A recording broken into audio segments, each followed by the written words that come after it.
Merdeka, salam sebangsa setanah air. Salam jumpa dengan channel Sejarah Perjuangan Anak Bangsa. Pada kesempatan ini akan disampaikan sosok pembaca naskah Sumpah Pemuda pada Kongres Pemuda 28 Oktober 1928. Beri support Anda dengan menekan tombol subscribe, like, dan aktifkan tanda lonceng. Terima kasih atas dukungan dan partisipasi saudara semua. Sumpah Pemuda, mahakarya pemuda Nusantara dalam mempersatukan wilayah yang tersebar di berbagai pulau besar maupun kecil menjadi sebuah wilayah bersama yang saling melengkapi.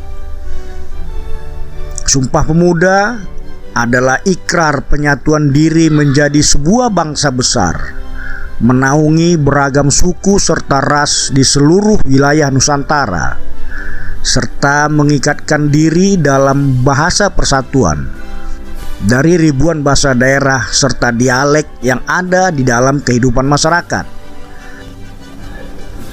Sumpah Pemuda digagas di tengah ancaman penjajah yang dengan sigap menghambat setiap hasrat dan keinginan untuk hidup bebas dan setara dengan bangsa lain di dunia. 28 Oktober 1928, hari bersejarah yang terukir dalam tinta emas, saat dimana pemuda pejuang berikrar untuk bersatu dan berjuang bersama melepaskan diri dari cengkraman penjajah. Pada masa itu, negeri tercinta masih bernama Hindia Belanda yang dikuasai oleh pemerintah kolonial dengan menganggap wilayah yang terbentang dari Sabang hingga Merauke adalah milik mereka. Sementara bangsa pribumi ditempatkan sebagai budak yang tidak memiliki apa-apa. Di tahun 1928, istilah Indonesia masih berusia muda, bahkan belum dikenal luas. Indonesia baru diperkenalkan di sebuah koran pada tahun 1924. Nama yang indah ini mampu memikat hati pemuda pejuang untuk digunakan sebagai ikon perjuangan pengganti Hindia Belanda. Pada tanggal 26 sampai 28 Oktober 1928, Kongres Pemuda yang kedua berlangsung di Jakarta. Dihadiri perwakilan organisasi pemuda dari Indonesia bagian barat sampai Indonesia bagian timur. Peserta hadir dengan memakai peci sebagai identitas pergerakan nasional. Kongres Pemuda kedua berlangsung dalam 3 kali rapat di 3 tempat yang berbeda. Rapat pertama diadakan pada tanggal 27 Oktober 1928 di Gedung Katolik Jonginlingen, Bonn, atau Gedung Persatuan Pemuda Katolik yang berada di dekat Waterloo Plain, yaitu lapangan banteng saat ini. Rapat kedua diadakan pada tanggal 28 Oktober 1928 dengan menempati gedung bioskop Os Java yang berada di Jalan Veteran 3. Kemudian dilakukan rapat yang ketiga berlangsung pada hari Minggu tanggal 28 Oktober 1928 menempati rumah milik orang Tionghoa yang menjadi asrama pelajar peranakan Cina bernama Si Kok Liang, terletak di Jalan Keramat Raya 106 Jakarta Pusat. Saat ini diabadikan sebagai Museum Sumpah Pemuda.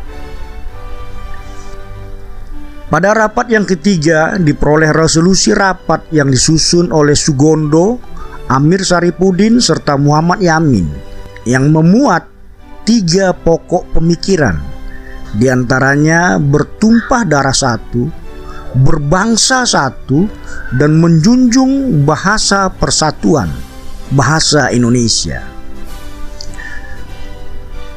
Resolusi itu kemudian disempurnakan dan dikenal dengan nama Sumpah Pemuda yang berbunyi, kami putra dan putri Indonesia mengaku bertumpah darah yang satu, tanah air Indonesia, Kami putra dan putri Indonesia mengaku berbangsa yang satu, bangsa Indonesia. Kami putra dan putri Indonesia menjunjung bahasa persatuan, bahasa Indonesia. Setelah hasil kongres disetujui, tampillah seorang darah muda belia membacakan hasil kongres. Gadis muda belia berusia 18 tahun bernama Johanna Masdani atau Johanna Nanap Tumbuhan. Dialah orang yang pertama sekali membacakan Sumpah Pemuda di depan halayak ramai. Tepatnya saat penutupan Kongres Pemuda kedua di Jakarta pada tanggal 28 Oktober 1928. Johanna Nanap Tumbuhan lahir di Amurang, Sulawesi Utara pada tanggal 29 November 1910. Johanna hadir mewakili sayap pemudi dari Jong Minahasa. Bersama Johanna juga hadir peserta wanita lain yang diperkirakan sekitar 10 orang. Di antaranya ada Nona Purnomo Wulan, Nona Tumbel, Siti Sundari dan Suwarni Pringgodikdo, serta beberapa wanita lainnya.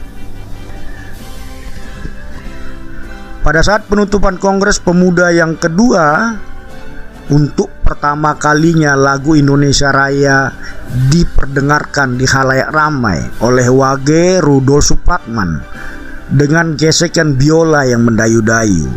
Adapun orang yang pertama kali melantunkan lagu Indonesia Raya dalam Kongres Pemuda kedua ini adalah Doli Salim, putri kesayangan dari Haji Agus Salim. Untuk mengelabui polisi Belanda, lirik lagu Indonesia Raya diganti. Kata-kata merdeka sengaja dihilangkan dan diganti dengan kata mulia. Ini dilakukan untuk menjaga keselamatan para peserta kongres. Demikian kisah perjuangan pemuda Nusantara dalam merangkai dan merajut persatuan, melebur menjadi satu bangsa, satu tanah air, dan satu bahasa.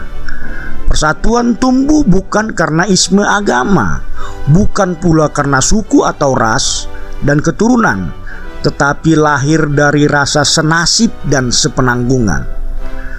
Masing-masing suku, agama, bangsa secara arif menempatkan posisi yang setara, saling bimbing dan saling tuntun menuju kemenangan dan kemerdekaan. Saatnya kini generasi muda bangsa untuk selalu menjaga keutuhan bangsa agar dapat tumbuh dan subur mewarnai dunia. Demikian kisah Kongres Pemuda kedua di Jakarta. Terima kasih.